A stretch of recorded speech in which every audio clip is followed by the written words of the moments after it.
Nessie? It's okay. It's been long time. Nakita ko na yung mga kumari ko. Mga kumari. Tagal ko kasi hindi kumuha ng gatas.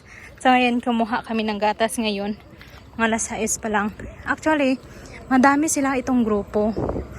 Tapos, mga marites din. So, kumuha kasi kami ng gatas. So, ngayon, pauwi na kami, guys. Ayan. Naabutan pa namin sila. Nag-overtake na kami sa kanila, guys. Medyo malamig dito sa area na ito.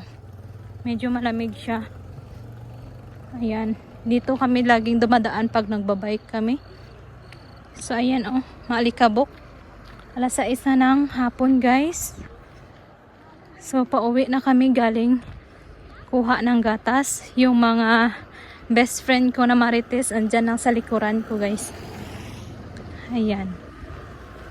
Medyo walang katao-tao dito sa kalsada kasi mostly ganitong oras is nasa highway yung mga tao namimili or what.